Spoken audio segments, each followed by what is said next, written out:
My name is Ishbin Bryan, and in today's video, we're going to be showing you more tips and tricks of how to make your videos pop with VFX that you can just do in your own bedroom. So stick around and let's get started. This is a two-part series, so if you watched part one here, we learned motion tiler and facial tracking, and now we're going to get into a little bit more advanced techniques of effects that you can do on top of that. I would highly recommend watching part one so you don't get lost. I did have a request of how I shoot these videos, so here's a sample of what I do. As the videographer, I communicated with my client. I told him I'm going to say up when I'm above you, shooting down at you, and when I'm below you, shooting up at you, I'm going to say down, and when I'm pulling away, I'm going to say out, and then when I'm coming back in, I'm going to say in.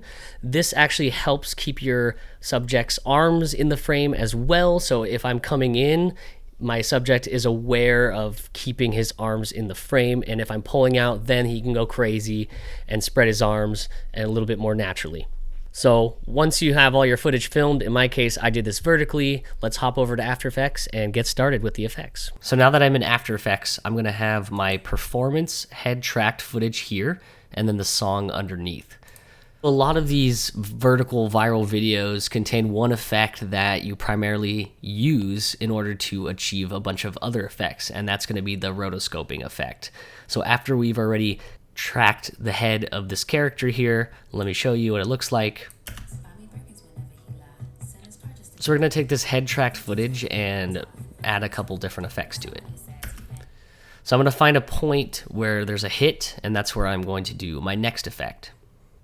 So I want it to hit about right here, so I'm just going to move my play area to start there in that general area, so I know that that's where the hit is going to be. And then that's where we are going to start rotoscoping as usual. So we're going to go ahead and click our performance head tracked here. We're going to Control D to duplicate the layer. And I'm going to rename this to foreground. So this is going to act as a layer that is above her. I'm just going to go to my point here and say maybe I just want it to hit right where the play head is here. So I'll just zoom out a little bit. So I want it to hit about here to finish up. So I'm going to end my effect there and just bring this one here. So it'll be a few frame effect. Great. So now what we want to do is just take this little foreground clip that you got here, and we're going to start rotoscoping our footage. So what we're going to do is double click it. This was shot on a DSLR, so I shot it vertically, but it comes out as horizontal when I'm doing this. So that's why you're going to see it sideways. But go ahead and hit the roto brush. And like most of these VFX videos, we are going to left mouse click and drag the rotoscoping roto brush and let AI do the tracking here. And this doesn't actually have to be the most perfect thing, but we're going to get it as close as possible. Okay, decently. I'm going to have to clean up a little bit, so I'm just going to hold the left again and fill in the area that's missing there. You probably see this in a lot of tutorial videos. If you hold down Alt while you're doing it, you can hit the negative space there, like that shouldn't be included, that shouldn't be included. You just want to hold down Alt while I'm dragging around her head here. And then if you want to include some of the hair, you just left click drag. Okay, now that we have a relatively clean mask around her, we're going to go ahead and hit the next button under preview on the right here. There should be a little next frame button. So we're going to see how the mask adjusts the next frame. And that's good enough for me too. I just want to make sure it doesn't completely break. So view it, next, view it, next. Okay, so now when you're done rotoscoping your foreground, a lot of the times you just want to be finished like that and you go back. What I learned is there's this freeze button right here, and this will help speed up your computer significantly too, and it's going to cache and lock your roto brush and refine edges. So you're going to go ahead and click freeze, and it's going to freeze the roto brush that you just made. So now it says it's frozen here. If you want to unfreeze it later to update, you can just hit this freeze button again and then go back in there. But now we're done with the roto brushing. So we're going to go back to our composition layer. So that's just this, and you can't see anything different. But technically, if I undid the eyeball underneath it, this is what we roto brushed out. And it doesn't look perfect, but it's good enough for this effect. So I'm gonna turn that back on. So now we're gonna Control D again for that foreground. So now there's a foreground 2 and a foreground. Let's go ahead and just change foreground 2 to middle. And then we're gonna take that middle and put it behind foreground. So now there's a layer in front of that middle. So there's like technically 2 foreground layers, but one is behind the other. And the middle one is where we're gonna apply a lot of effects to. In your effects and presets layer, you're going to go ahead and go to distort and look for the effect offset. And we're going to drag and drop that onto our middle layer, and still nothing happens. But if we go ahead and adjust the offset, shift center to, I'm going to drag the right number, and you can see we have full control now of a person behind her. So I want it to land in the middle of her right when the clip ends. So what I'm going to do, go to the end of the middle clip. I'm going to go to my offset, hit shift center to the little stopwatch next to it to set a keyframe, and then I'm going to go back a few frames and basically to the front of that clip, and I'm going to drag that offset to the left. I can drag a character into herself. So already that's like an effect you could do if you wanted to. You could apply different effects to her. I want to make this look even better. Let's go ahead and undo what we just did. Say I wanted a version of herself to grow behind her. You can do a lot of different things. You can scale it up. So say we wanted a giant version of her behind herself that pops back in. We could go to our middle. We could go to our scale, set a keyframe. And then if we go over few frames to the right, we can scale it up, and that's still scaling up that background layer. And then maybe we scale it back down and set a keyframe. So it could just do something like this.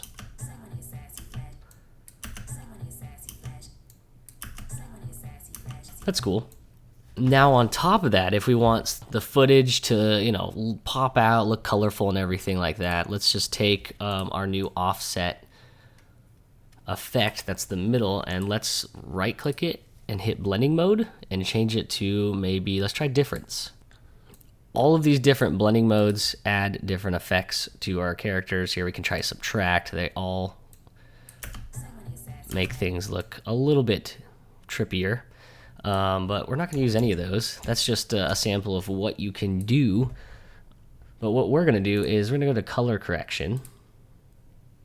And maybe I want to make her like purple. So I could go to my tint, under effects controls, color correction, tint. We could bring the tint underneath, and now you can see she looks gray in our frame here. And over on the left side under the effects controls, you can change the tint color. I'm going to change the white to, let's say, purple, and pick a purple color. Boom. So now we have a background that pops out a little more. So that's pretty kind of standard right now. What we can also do is go up to our effects and presets, type in glow, and glow under stylize, you can drag and drop that onto the purple middle layer. It'll actually add a glow to the footage. You can make it more intense by increasing the threshold or decreasing the threshold, so it kind of pops like this. You can change your glow radius, your glow intensity, so I can make her glow like this. And look at that. So we're just going to work with the middle layer here, so we're not doing too much in one tutorial. I'm going to take it to the next level, so I'm going to click under these 3 balls right here. It says motion blur. You're going to add the motion blur to the middle shot, and that's going to blur any type of movement. If you don't see this option here, it's because the very, very bottom left, you have to expand or collapse this layer here to make sure you can see it. So now if I play this back, there should be motion blur. It looks a little bit cleaner. And the cool thing about this is you can take these characters, you can place like 4 in different corners, have them all disperse, and then bring them back in. If you do notice that the edge of her is being shown like that. This happens so fast, it doesn't matter too much, but I'll show you how to clean that up. If you go back to foreground, that is the layer that's cut up like that, and we would want to adjust the roto brush that we have on that. So if you try to adjust the feather, and then you're going to shift edge a little bit less. And so if you shift edge to the left, it kind of cuts off those edges. So now it's a nice clean trim. Of course, I didn't do the best rotoscoping up here on her face. Like you can see this wall here, but this happens so fast that I don't think anyone will notice. So this is effect number 2. We're going to be just changing the background to black and white while our foreground stays colored. Let's get to it. Say maybe you wanted to change the color of the background and not the foreground. Let's go to color correction. Let's just go to saturation and hue, drag it underneath, and bring the saturation down. So like maybe I wanted the background to be black and white, as you can see here, and the foreground is in color. So you can do something like that. So this is effect number 3. It's a really quick one. We're going to be manipulating the edges of the frame and making them kind of bend. So let's say I wanted something to happen right here. I'm going to control duplicate my footage again, and I'm just going to set the area which this effect is going to happen in. So I went ahead and changed that layer name to distort, so you know that I'm going to distort that part of the footage. I always recommend keeping the bottom layer in case you change your mind later or your client doesn't want the effect on it. Once I'm in distort, I'm going to go ahead and type in lens, drag the CC lens onto that footage, and it's going to look weird right now, so we're just going to adjust the size to the right. So you can see we are bending the footage edges. It's kind of cool. You see this in a lot of vertical videos. I think it's pretty flat right here at 500. So we're going to set a keyframe at 500 at the beginning. And then I'm also going to set a keyframe for 500 at the very end. So I'm going to go down to distort, hit the drop down arrow, go to effects, CC lens, and set a keyframe. And then I'm going to go into the middle of that frame, and I'm going to adjust the size. So maybe we go a little bit of distortion on the edges like that. So it kind of pulls it up and then pulls it back down. Like I said, I recommend easing these effects. So I'm going to grab the middle keyframe, right click it, keyframe assist, easy ease, and let's play and see what that distortion looks like. Maybe I didn't like it there. Maybe it looked bad. So I could bring this footage over, and I just want to apply that distortion on the different area of the footage. I'm going to grab those keyframes and bring them over to here. And now let's see what it looks like in a little bit cleaner area of the video. And that's happening too fast. So I'm going to set another keyframe in the middle. That's also still distorted, so we can elongate the distorted keyframe. So I have 2 in the middle.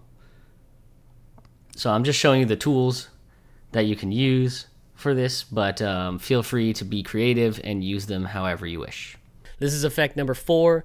We're going to be using the Saber effect. It's actually a free add-on that you can get at Video Copilot that Andrew Kramer made. I highly recommend just having this in your arsenal all the time. So download that, add it to your After Effects, and let's get started with it. In my video here, I have face tracked my subject, and I want to make maybe a little bit of glow on the edges of her. So what I'm going to do is play around with the Saber effect in the background of her. I've already cut out my foreground of her with the roto brush tool. So if I hide the background, you can see what I cut out here. And what I want to do now is add a little bit of zest to the edges of her. So I'm going to go ahead and start making a mask. Let's just add an adjustment layer, layer new adjustment layer. And I'm going to rename this trim. So the trim is going to live behind our foreground layer right here. And it's only going to appear for a few frames. And it's really hard to see what we're doing, so I'm going to hide the foreground layer for now. And I'm going to do a slight roto. I'm just going to do it around her shoulders here, and it doesn't have to be perfect because we're going to intensify the radius of the glow. So I'm thinking I'm just going to do it around her shoulders, and then maybe it tucks in behind her skirt, and then it comes back in and around. So one trick I like to do without closing the layer mask, I'm going to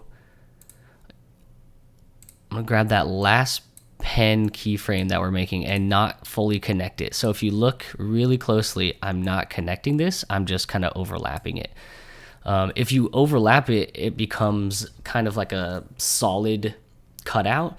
But if we do this, when I add my saber effect to this, so under effects and presets, if you go to saber, drag the saber onto trim, wow, looks like this. Doesn't look good at all. But if you go to the effects controls, change the customized core to, or drop down the customized core, go to the saber, change it to layer masks, it will trim that mask. That's pretty sweet. So now if we put our foreground in front of it, that's kind of what we're seeing. And that looks weird. So we're going to take that trim layer, we're going to right click it, blending mode, and then screen. So now it's adding some glow to the edges of her.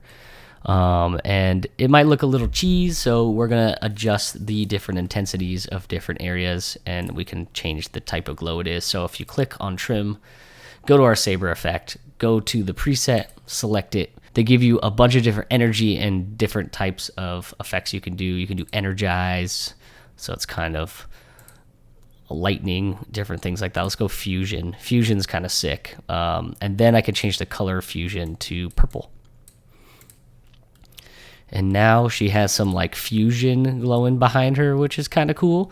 My mask is not exactly perfect, and I plan on adjusting it later to clean this up. But let's just assume this is trimming her. And that's going to follow your mask now. So if I move my mask over here, that's going to follow it. The reason I like saber is because you have so many options of different effects you can do. So play around with this, do as you please. I'm just going to have it like, you know, fade in and then fade out. But this mask is not going to follow her. Of course, this might be a longer way of doing this thing, but I think it adds for a really cool effect. You can see what it looks like if we bring the trim to the foreground.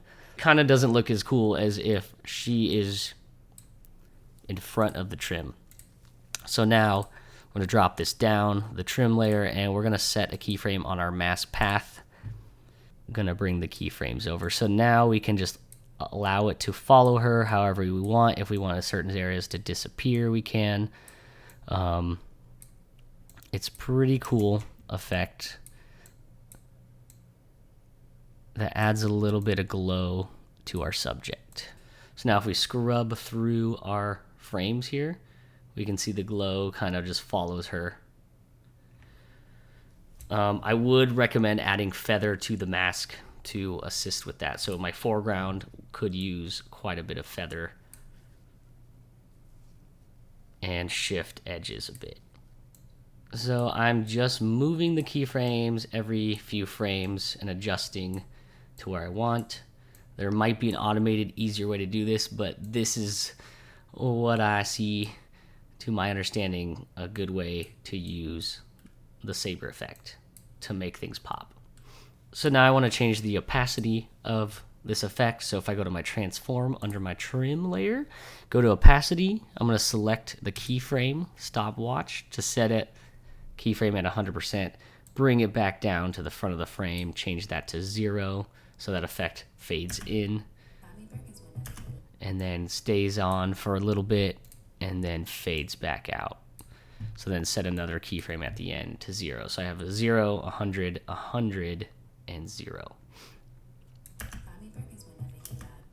And you can even decide, I like that one, I want to right click the very end, keyframe assist. I want to ease into that. I want to ease into the middle one as well. So we're going to be easing in just a little bit of spice. There's so many different things you can do with this saber effect as well. This is just one of the many. I would highly recommend playing with saber. You can really make a lot of your footage stand out. This is effect number 5. We are going to take what we learned in part 1 and actually just blur the edges a bit in a certain direction just to make our footage look even better. So another thing I didn't show in part 1 was directional blurs on the edges. So you can see how we're adding this kaleidoscope effect earlier. We did the motion tiler, but that looks like too obvious to me. So what we could do is layer new, adjustment layer. We're going to drag that on top. And what we're going to do is just do a nice cutout. So hold down the rectangle tool, select ellipse, and drag that to about here. We want her to be in focus there. So on our adjustment layer, we're going to do a directional blur. We're going to go to effects and presets, type in directional. Drag and drop that on top, and it doesn't really do anything yet, right? So we need to add blur length. Once you start adding the blur length, it looks like it's only adding it to her, so we want to invert that. So what we're going to do is go to our drop down on our adjustment layer for the mask and hit invert, and now the directional blur is going to be on the side. Of course, we're going to drop down mask 1 and feather it as much as we want. So I'm going to add like 80% feather, and then it kind of blurs the edges when it does this pull out on this motion tiler that we learned in part 1. Of course, you can use that at any point. I'm going to bring more blur, and you can choose a direction of the blur too. So say you wanted to go to the side like that. That's pretty sweet. You can then go ahead and adjust these later however you wish, but for the most part,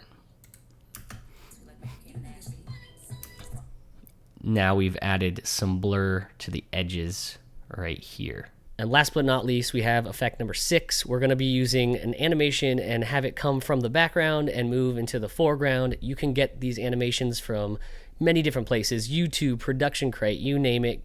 So go ahead and download an image, a GIF, an animation, you name it. We're going to make it move from the background of our character to the foreground during the performance, just to add a little bit more depth to these. There's so many different effects to show you guys, and I'm only hitting a few in this video, so I'm going to start making individual tutorials for these as well. I have a lot on my channel already if you want to check some of those out, but I'll continue to make these, maybe not in these 3-parter effect videos, but let's get started with the last effect.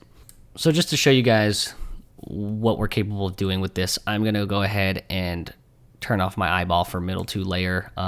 We've already cut out the foreground of this, that way we don't have to do it again in this tutorial, but I brought an emoji in so you could find any animated object or even just a picture or anything and bring it underneath the foreground.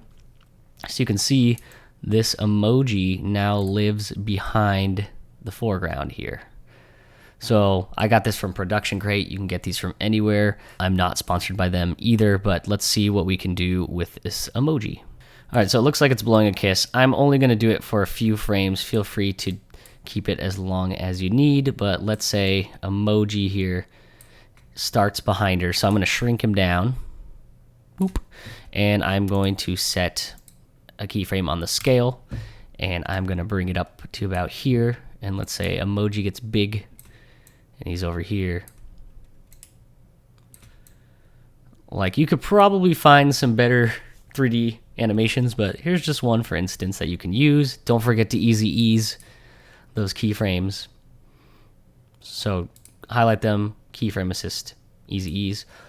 Go ahead and hit play and see what happens. Looks like emoji pops in. I didn't set any keyframes for position, so I'm going to do that now. So let's do the same thing here, and it's going to come out from behind her, and we're going to easy ease the position keyframes too.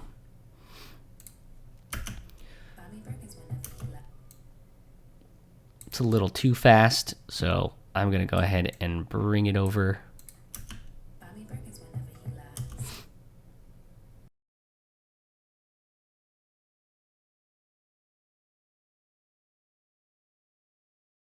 And maybe it crosses her foreground there as well. So let's see, from behind her. Oh, that was cool. So he's just going to circle around her because if you look, this is the layer where the foreground exists, and then this is where it is gone. So if I want to get rid of the foreground, maybe right here. So it'll look like it's coming from behind her and then across her right here. And there goes little emoji. Let's see what that looks like.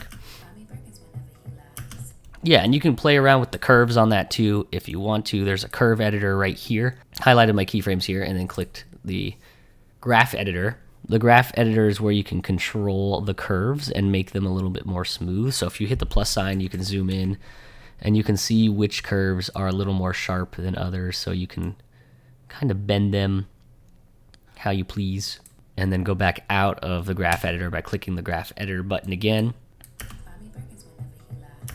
And we have our little emoji going around her. Of course, this is super cheesy. Make it as creative as possible.